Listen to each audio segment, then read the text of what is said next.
Todos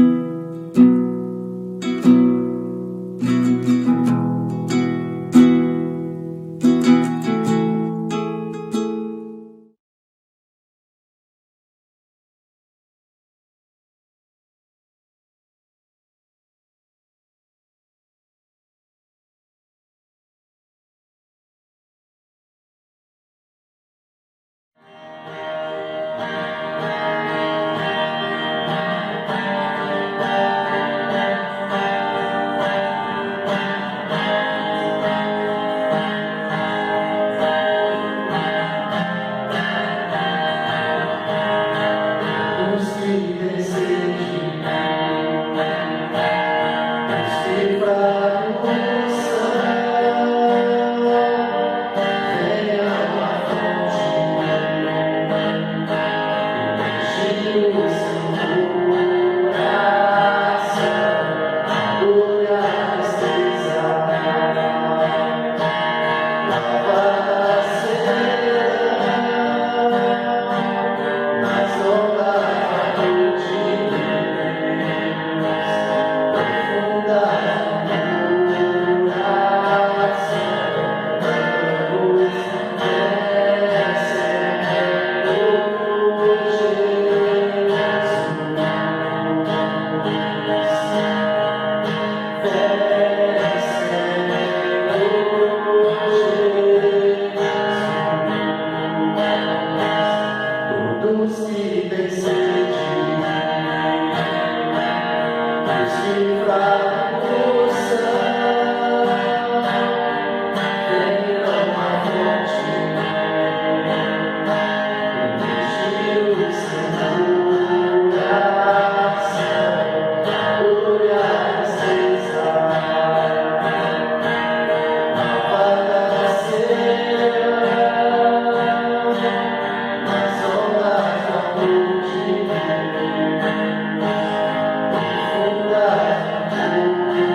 Graça e paz, meus irmãos. Boa noite a todos.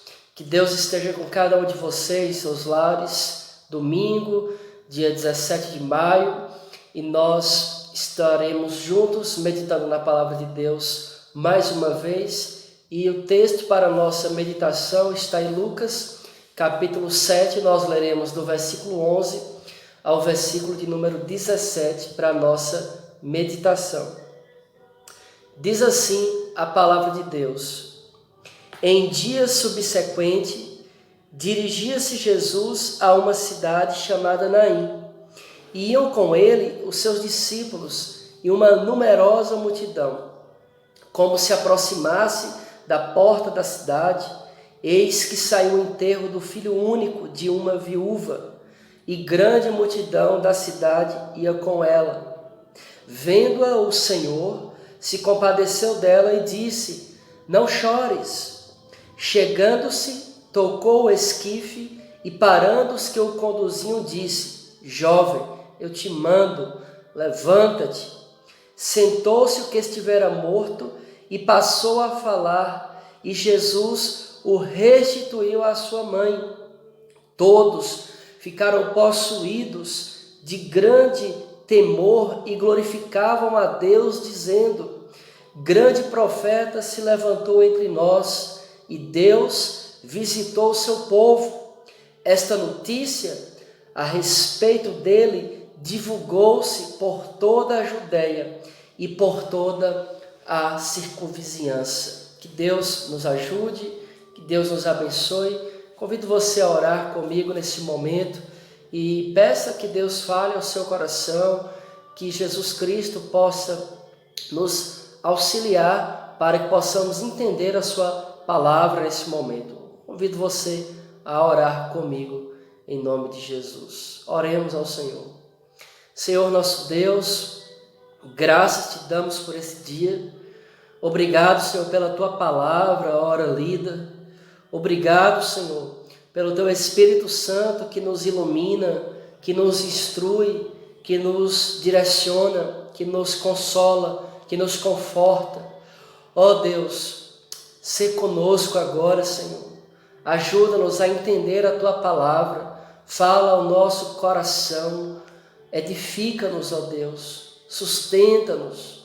Ó Deus, em nome de Jesus, precisamos ouvir a sua voz mais do que antes, ó Deus.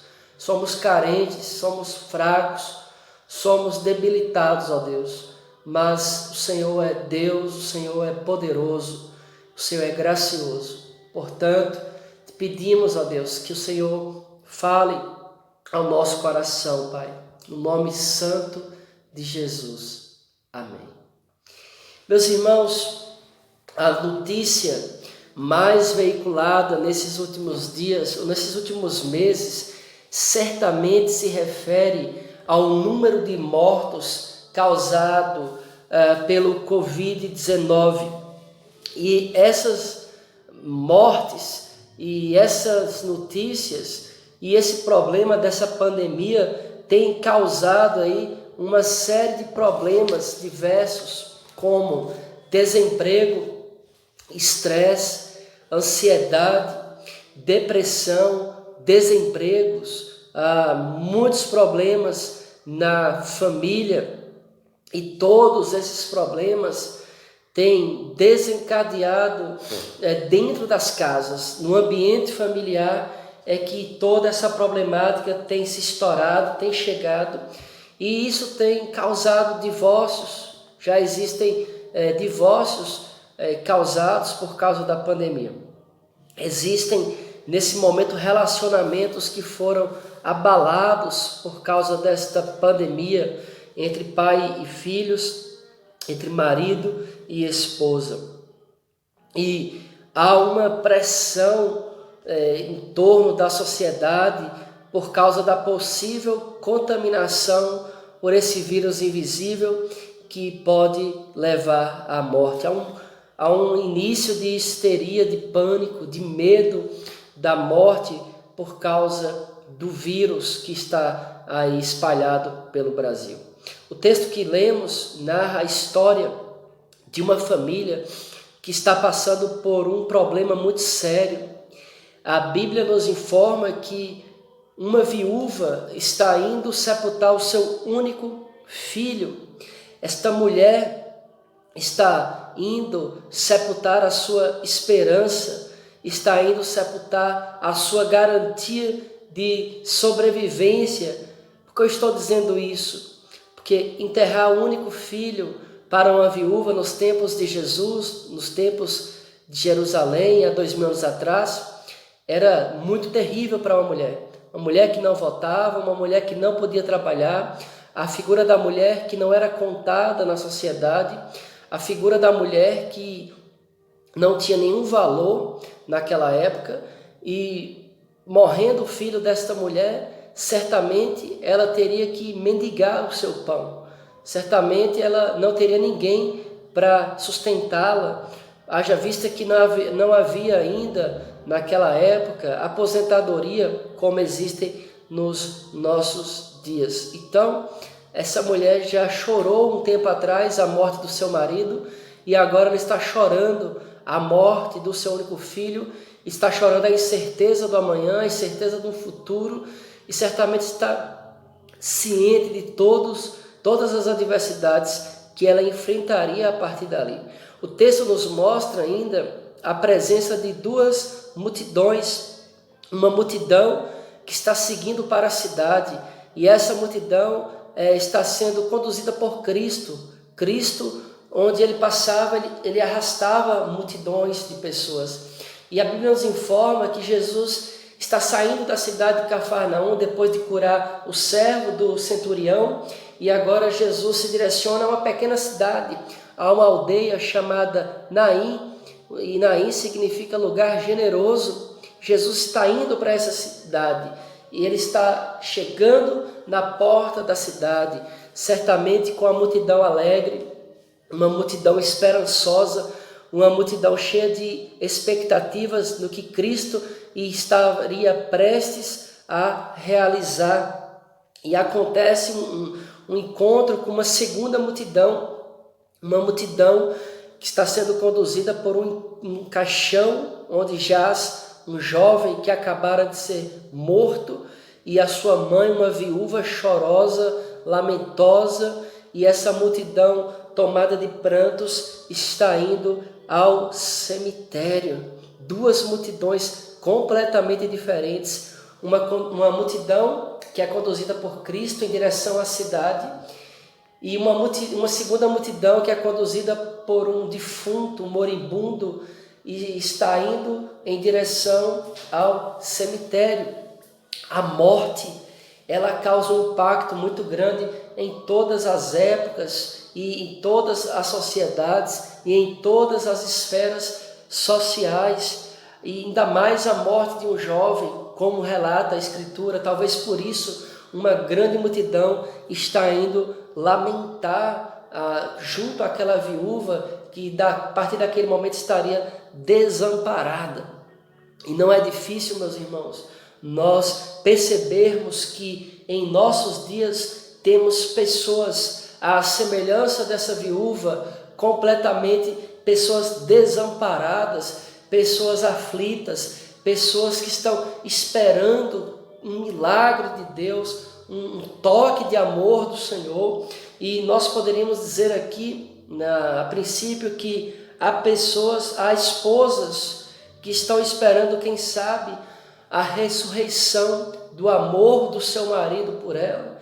E há maridos que talvez estejam nesse momento esperando que o amor da sua esposa ressuscite por ele.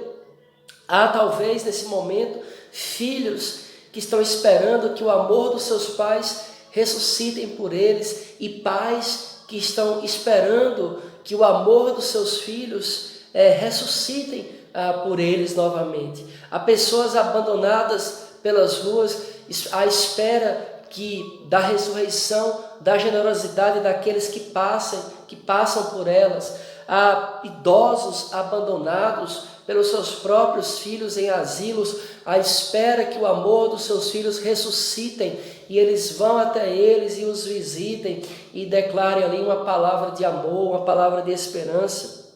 Ainda há pessoas marginalizadas na sociedade que aguardam ansiosamente a ressurreição de leis justas. Se nós olharmos para o cenário político, há em nosso coração um desejo de que ressuscite no meio da política a honestidade e o pudor. Há na comunidade da fé, nas igrejas também, a esperança que se ressuscite novamente a fidelidade a Deus, que se ressuscite o engajamento dos membros no reino de Deus, na obra de Deus. E muitos nesse momento estão com a sua fé como aquele menino, uma fé morta, estão indo para o cemitério porque já perderam a fé em Cristo, já perderam a sua esperança e precisam urgente de um milagre de Deus na sua vida, na sua família, na sociedade. Enfim, estamos vivendo um tempo difícil, um tempo de reclusão social, um tempo de problemas, um tempo de lutas, um tempo de tristeza.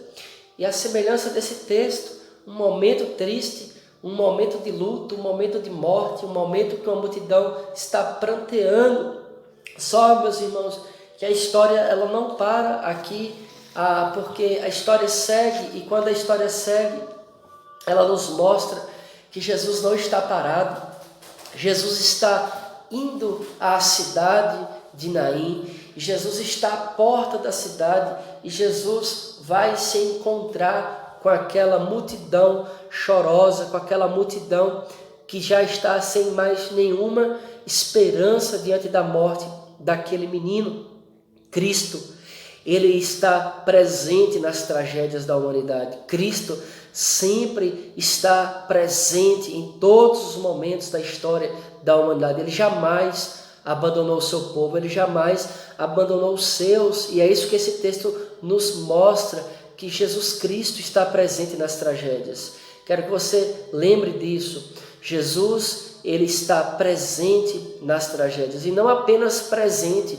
Jesus, em primeiro lugar, eu queria lembrar você que Jesus, ele enxerga a nossa condição. Jesus, ele vê a nossa condição. É isso que diz aí no verso 13. Vendo-a, o Senhor se compadeceu dela e lhe disse: não chores. Jesus, ele está no meio daquela multidão e se encontra com uma segunda multidão, mas Jesus tem a sensibilidade de ver no meio daquelas duas multidões uma mulher que está aflita, que está desesperada, que está enlutada, está chorosa, porque está indo sepultar o seu único filho. Jesus não passa de largo diante daquela mulher.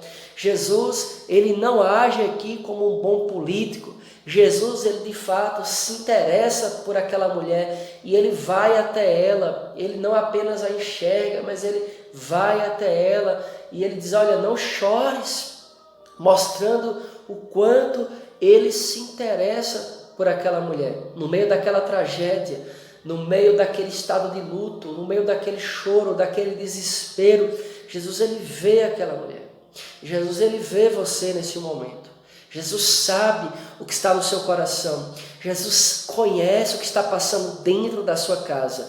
Jesus sabe o que está acontecendo no meio da sua família. Ele conhece todos os seus problemas. Ele conhece todos os seus dilemas. Jesus vê todas as suas dores, até mesmo aquelas que você nunca contou para ninguém, até mesmo aquelas dores que você nunca exprimiu, nunca emitiu um gemido. Jesus conhece a sua dor, ele vê a sua dor, ele vê o seu sofrimento, ele vê o seu interior, ele sabe exatamente o que você está pensando nesse momento, ele sabe exatamente o que é que precisa ser ressuscitado na sua vida.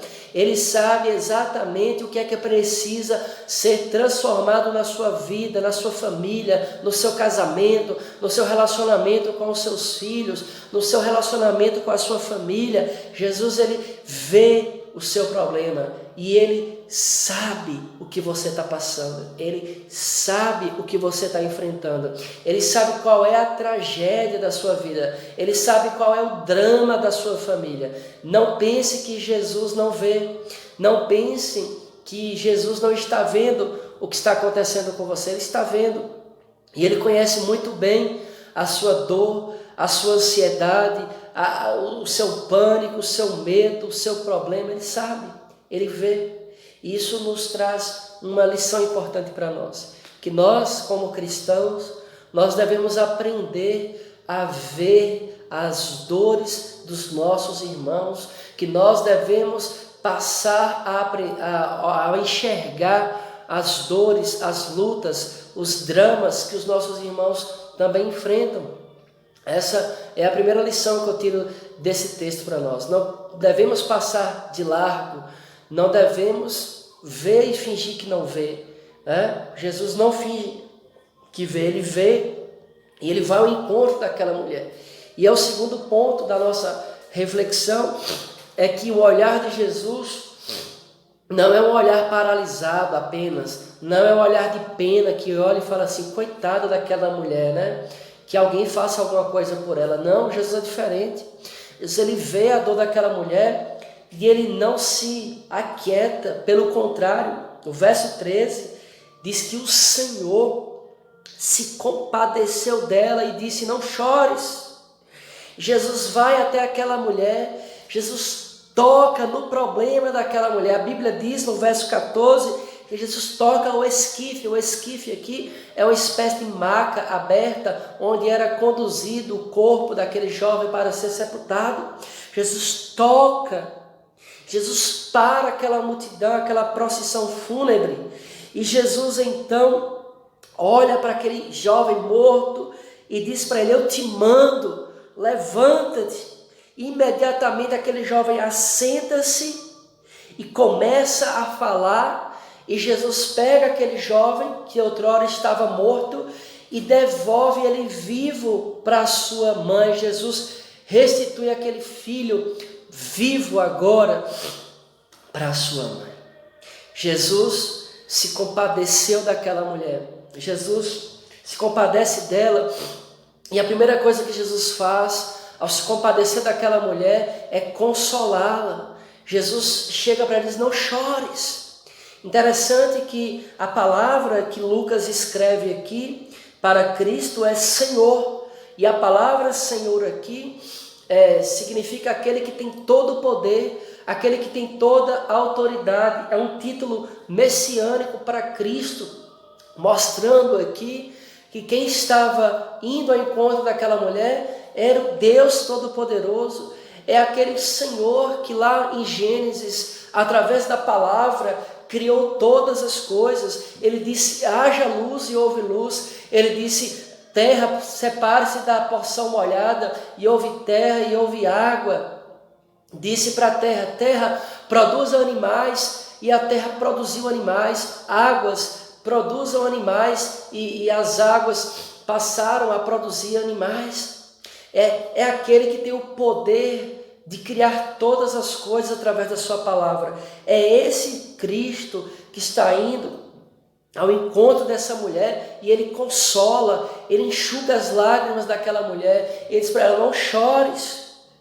Jesus, ele toca no problema daquela mulher, ressuscitando o filho dela e devolvendo ele vivo. A palavra criadora, a palavra transformadora, a palavra de esperança chega naquela mulher e ressuscita o filho dela. Meus irmãos, que coisa maravilhosa para nós, que coisa gloriosa para nós, saber que temos um Senhor que é capaz de ressuscitar os mortos. Sabemos que temos um Senhor em nossas vidas que encheu o céu e a terra pela sua palavra. Um Jesus que não apenas vê, mas se compadece, vai e age. Jesus não fica parado, ele é tomado de compaixão, e a palavra aqui, compaixão, nesse texto, significa sentir a dor do próximo. Jesus sente a dor daquela viúva que está indo sepultar o seu filho, e ele não se contém, ele vai até ele para a multidão, ele ressuscita aquele menino e o devolve, trazendo de volta a esperança naquela mulher. O choro, onde havia choro, agora há o sorriso. Onde havia o pranto, agora há alegria. Onde havia o desespero, agora existe a esperança, porque o Senhor da vida, o Senhor dos exércitos, o Deus Todo-Poderoso se encontra com aquela mulher, e há uma transformação gloriosa na vida dela, e jamais ela vai esquecer esse encontro que ela teve com o Cristo ressurreto. Meus irmãos, o que é que precisa ser ressuscitado na sua vida? O que é que já morreu na sua vida? Talvez o seu casamento está indo para o cemitério. Talvez o seu relacionamento com os seus filhos já está morto há muito tempo.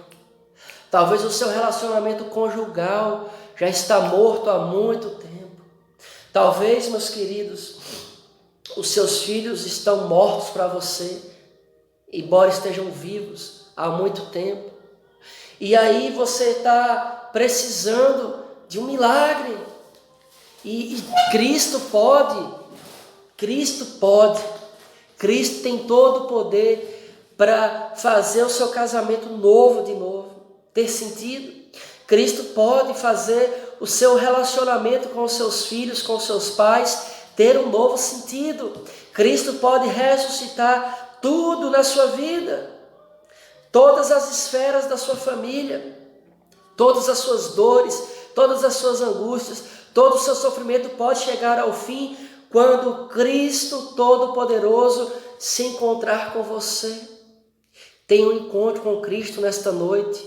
Abra o seu coração. Permita que Cristo transforme a sua vida.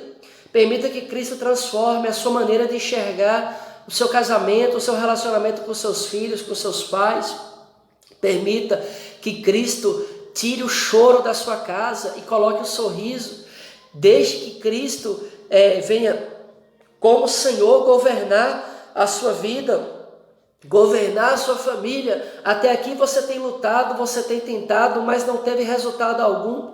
Mas quando Cristo, ele tem um encontro com a sua vida, um encontro com a sua família, o luto sai e entra a vida, o choro sai e entra o sorriso, o desespero sai e entra a esperança, porque Ele é Senhor, Ele é Deus, Ele tem todo o poder para restaurar a sua casa, a sua família, o seu casamento, os seus relacionamentos, suas dores, seja lá o que for. Se Ele trouxe a vida desse jovem, estava morto de volta, porventura não poderá resolver os problemas que você está enfrentando? E aí, meus irmãos, a história segue no versículo 16, a Bíblia nos informa que as duas multidões ficaram possuídos de temor e glorificavam a Deus, dizendo: grande profeta se levantou entre nós. E Deus visitou o seu povo.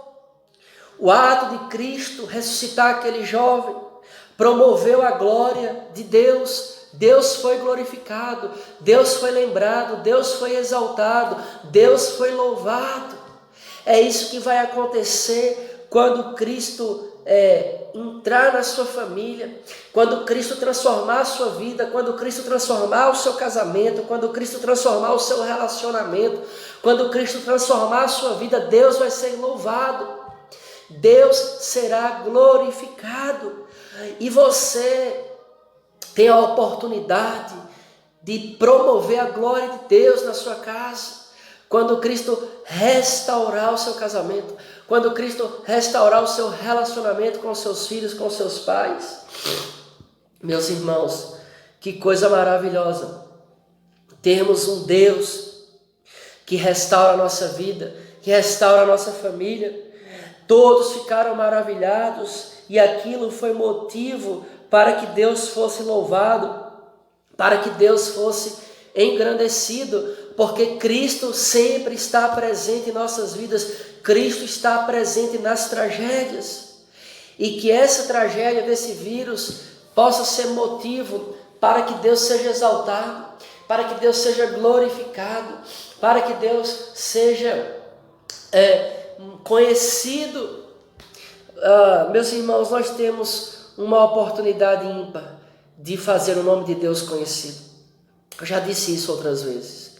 Esses problemas que têm surgido, esses problemas que têm acontecido, é uma oportunidade que nós temos de fazer o nome de Deus conhecido, de fazer o nome de Jesus conhecido. E qual é a nossa missão nessa história toda? Olha para você ver o versículo 17. O versículo 17 diz assim: esta notícia a respeito dele divulgou-se por toda a Judeia e por toda a circunvizinhança. Que notícia que tornou-se conhecida? Que Jesus ressuscitou o filho daquela viúva.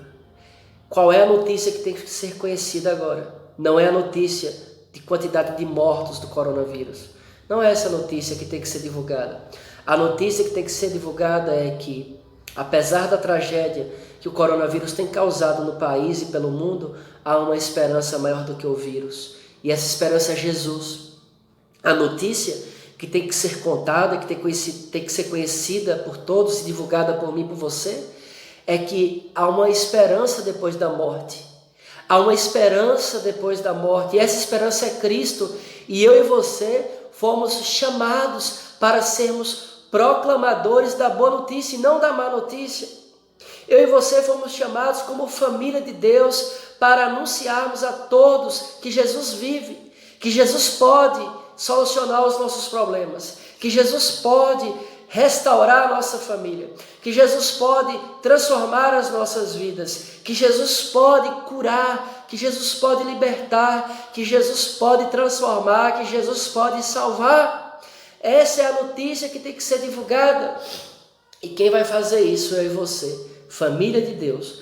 Uma vez, meus irmãos, que a minha casa foi transformada por Jesus, eu agora conto para todo mundo que eu e a minha casa servimos ao Senhor, que eu e a minha casa fomos alcançados pelo amor de Cristo, um Cristo que vê as minhas dores, um Cristo que se compadece das minhas dores, um Cristo que age em meu favor, um Cristo que morreu no meu lugar e que ressuscitou ao terceiro dia, está à destra de Deus, e em breve esse Jesus virá para nos buscar. Essa é a notícia que você deve contar para todo mundo, e essa é a notícia que deve ser espalhada pela cidade de Tobi, pelo estado de São Paulo, pelo Brasil, pelo mundo. Jesus está vivo, Jesus é a esperança no meio das tragédias, sejam elas quais forem, e Jesus é Senhor, Ele está acima das tragédias, Ele está acima dos problemas, Ele está acima das tribulações, das circunstâncias, Ele é maior do que todas as coisas, e eu não tenho medo de mais nada, eu não tenho medo do mal, eu não tenho medo do coronavírus, coronavírus, eu não tenho medo da recessão econômica que pode vir, porque Cristo é o Senhor da minha vida e Ele já me ressuscitou, meus irmãos.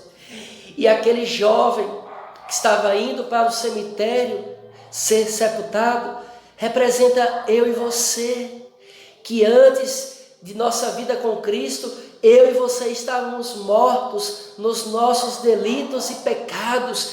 Eu e você, que me ouve nesse momento, éramos aquele jovem afastado de Deus. Vivíamos uma vida totalmente longe do Senhor, rebeldes, desobedientes, mortos para Deus, indo em direção ao cemitério. E nós não podíamos fazer nada por nós mesmos. Mas assim como Cristo foi ao encontro daquele jovem e devolveu a vida a ele, Jesus veio ao meu e ao seu encontro e nos deu vida, porque é isso que a Escritura diz. Efésios capítulo 2 diz que Jesus nos deu vida estando nós mortos nos nossos delitos e pecados. Efésios 2 versículo 8, pela graça sois salvos, e isso não vem de vós, é dom de Deus, não vem pelas obras para que ninguém se glorie. Meus irmãos, nós estávamos mortos e Cristo nos deu vida. E aí eu quero perguntar para você, o que é que você tem feito com a vida que Jesus te deu? O que é que você tem feito com essa segunda oportunidade que Jesus te deu? Não desperdice a sua vida com futilidades, não desperdice o seu tempo com coisas vãs, não desperdice a vida que Cristo lhe deu. Viva uma vida que promova a glória dele. Aquele menino foi ressuscitado e todos ficaram sabendo daquilo e Deus foi glorificado, porque todos viram que um profeta estava ali e que Deus tinha visitado aquele povo. Meus irmãos, que todos possam saber o que Cristo fez na sua vida. Dê testemunho de Cristo, seja uma testemunha viva de Cristo, fale de Cristo, pregue Cristo, testemunhe de Cristo, pense como Cristo, fale como Cristo, haja como Cristo, seja um imitador de Cristo e não um imitador de coisas vãs, fúteis e supérfluas que não têm valor nenhum diante de Deus. Que sejamos promotores da glória de Deus, que possamos espalhar a boa notícia: Jesus está vivo. Convido você a orar comigo nesse momento, fechar os seus olhos aí na sua casa, com a sua família, para juntos orarmos ao nosso Deus. Senhor nosso Deus, graças te damos pela tua palavra. Obrigado, meu Deus, porque estávamos mortos nos nossos pecados, condenados ao inferno, mas graças a Cristo nós temos vida e vida com abundância. Meu Deus, abençoe as famílias do Brasil, abençoe as famílias da tua igreja, todos nós. Ó Deus, ressuscita, Pai, a nossa fé, ressuscita a nossa esperança, a alegria que temos no Senhor Jesus. Ó Deus, ajuda-nos a nos tornarmos proclamadores da boa notícia, que Jesus veio, morreu, ressuscitou ao terceiro dia e em breve voltará para nos buscar deste mundo, Pai. Ó Deus, em nome de Jesus, sê conosco, abençoe a nossa semana para a glória do teu nome, Deus. Nós oramos e te bendizemos, ó Pai, hoje e eternamente, em Cristo Jesus. Amém. Deus te abençoe, Deus abençoe a sua família, Deus abençoe a sua semana e que todos nós sejamos proclamadores da boa notícia que se chama Jesus Cristo.